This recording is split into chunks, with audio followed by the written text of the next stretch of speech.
नमस्कार, शिक्षा समाचार में आप सबों का स्वागत है। चलिए, काफ़ी लंबे अंतराल के बाद शिक्षा विभाग ने सोमवार को आज अपनी बात रखा। हर विषय पर अपनी बातों को उन्होंने मजबूती से रखा भी और पत्रकारों का सवाल का जवाब भी दिया। दो महत्वपूर्ण बात पर जिस पर हमारी खास नज़र थी, एक तो तबादले को लेकर, मतलब खास करके जिनका ऑलरेडी तबादला हो चुका है, स्कूल अलॉटमेंट होना है, उसको लेकर जो एक डेडलाइन उन्होंने 31 तारीख को निर्धारित किया था, उस पर लगातार सवाल के बावजूद भी उन्होंने चुप्पी साधे रखा। TRE 4 को लेकर भी वो बातें उस तरीके से नहीं रखा जिस तरीके से उन्होंने विकलांग बच्चों को पढ़ाने के लिए रखा। कुछ सवाल जो बुनियादी सवाल था, उस सवाल से बचते हुए नई नई जानकारी, अनुकंपा वाले पर वो उनका फोकस कुछ अलग रहा। इसी तरीके से ट्रांसफ़र वाले मामले में देख ही लिए, अंततः चुप्पी ही साधे रहे। हाँ, गुणवत्तापूर्ण शिक्षा को लेकर उन्होंने एक संकेत दिया है कि अब हमें गुणवत्तापूर्ण शिक्षा देना है, हर प्रखंड में एक स्कूल इस तरीके का रहेगा, जिस बात को लेकर हम लगातार सवाल खड़े करते रहे। क्योंकि आप भेड़िया धसान की तरह जो है सो मास्टर बहाल कर लिए। हो क्या रहा है, किस तरीके से चीज़ें सामने आ रही हैं कि आपके यहाँ से शिक्षक हैं, विद्यार्थी गायब, और जो विद्यार्थी सबसे ज़्यादा आना चाहिए था, विद्यार्थी ये गायब। इसी तरीके से आप देख लीजिए, जहाँ बिल्डिंग नहीं है वहाँ 30 को मास्टर, 25 मास्टर, और बिल्डिंग है 9 रूम है। हर जगह हम स्कूल खोलेंगे, हर गांव में स्कूल खोलेंगे। ये जो कंसेप्ट है, उसमें आप गुणवत्तापूर्ण शिक्षा कैसे करिएगा?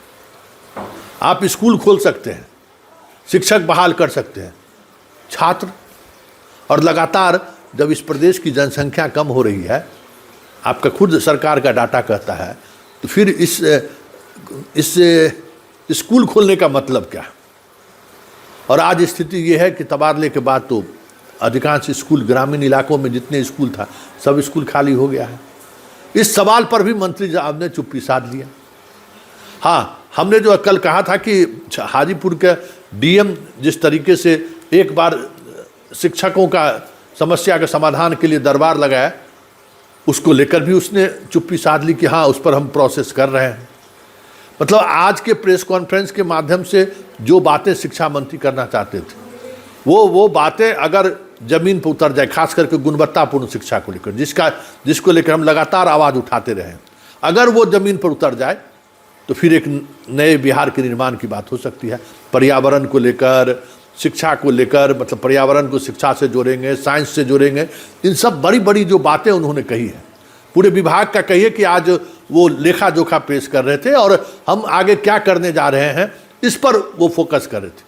लेकिन इन तमाम फोकस के बावजूद भी जो सबसे महत्वपूर्ण बात जिस पर विभाग ने चुप्पी साधे रखी, टीचर का असमानता, छात्रों का असमानता, जिसको लेकर पूरे एजुकेशन सिस्टम कह दीजिए कि बेपटरी हो चुका है। इसी तरीके से कई और सवाल हैं जिन सवालों से हमें लगता है कि विभाग को दो चार होना चाहिए। सवाल क्या है? मेल सवाल सोचिए। तबादला अपने जगह पर आपने तबादला कर भी दिया, पंचायत मतलब प्रखंड भी अलॉट कर दिया, अब उसको स्कूल अलॉट करना है, उसमें क्या समस्या है? उस समस्या पर उन्होंने चुप्पी साधे रखी। तो ये विभाग का पूरा कह सकते हैं कि होमवर्क करके मंत्री जी और प्रधान सचिव आए थे, एकदम पूरा। लेकिन उसका इम्पैक्ट क्या पड़ेगा, उसके लिए क्या तैयारी होनी चाहिए, उस पर विभाग पूरा मौन रहा।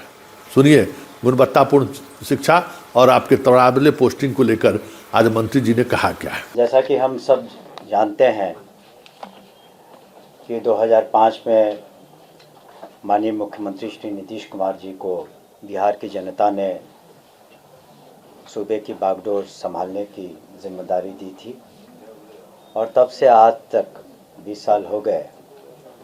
माननीय मुख्यमंत्री जी ने सुनिश्चित किया है कि न्याय के साथ विकास हो, और सुशासन का एक बहुत ही अभिन्न महत्वपूर्ण हिस्सा शिक्षा रहा है।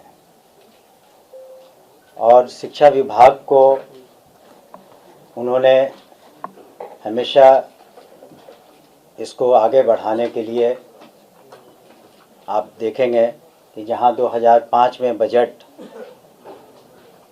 4000 करोड़ से कुछ ज़्यादा था, आज 2025-26 में बजट 70,000 करोड़ से ज़्यादा हो गया है। और हम समझते हैं कि हम लोगों ने इस दौरान और भविष्य में भी गुणात्मक शिक्षा प्रदान करेंगे और कर भी रहे हैं। साथ ही साथ समावेशी शिक्षा और सरल और सहज शिक्षा जो सभी के पहुंच में हो, सभी छात्र छात्राओं के। और साथ ही साथ हम ये भी सुनिश्चित कर रहे हैं कि शिक्षा में निश्चित रूप से हम लोग और अधिक ध्यान गुणवत्ता पर दें, रिसर्च पर दें, स्किल्स पर दें, जो विद्या है उस पर दें, ताकि हमारे छात्र छात्राओं का भविष्य उज्जवल हो, वो एक अच्छे नागरिक बने और अपने सूबे की और देश की अच्छी सेवा करें। इसको ध्यान में रखते हुए आपने देखा होगा कि हाल में ही जो माननीय मुख्यमंत्री जी ने और कैबिनेट ने पास किया है 7 निश्चय 3, उसमें शिक्षा पर विशेष ध्यान दिया गया है और उन्नत शिक्षा और उज्जवल भविष्य की परिकल्पना की गई है। इसके लिए हम लोग आने वाले दिनों में हर एक ब्लॉक में एक मॉडल स्कूल की संरचना करेंगे। साथ ही साथ डिग्री कॉलेज के अलावे आपने देखा होगा कि उच्च शिक्षा को किया अलग से एक विभाग बना दिया गया है। इसके अतिरिक्त हम लोगों ने एजुकेशन सिटी और पुराने शिक्षण संस्थानों को कैसे और उत्कृष्ट बनाया जाए, सेंटर्स ऑफ एक्सलेंस, उस पर भी हमारी नज़र रहेगी। और ये जो सफ़र रहा रातों रात नहीं हुआ, इसमें बहुत मेहनत की गई विभाग के द्वारा, सभी पदाधिकारियों के द्वारा, माननीय मुख्यमंत्री के द्वारा की गई दिशा निर्देश में आपने देखा होगा कि बहुत ही ज़्यादा शिक्षकों की कमी थी पहले। जहां 2005 में शिक्षकों की संख्या करीब 1.5 लाख से ऊपर थी, आज शिक्षकों की और प्रधान अध्यापकों की और प्रधान शिक्षकों की जो नियुक्तियां हुई हैं, उसमें 2,27,000 से ज़्यादा वैसे लोग आ गए हैं। और जो पंचायती राज व्यवस्था से जो शिक्षक शिक्षिकाएं थीं, उनको मामूली इम्तहान लेकर के 2.5 लाख से ज़्यादा वो सरकारी सेवक बन चुके हैं।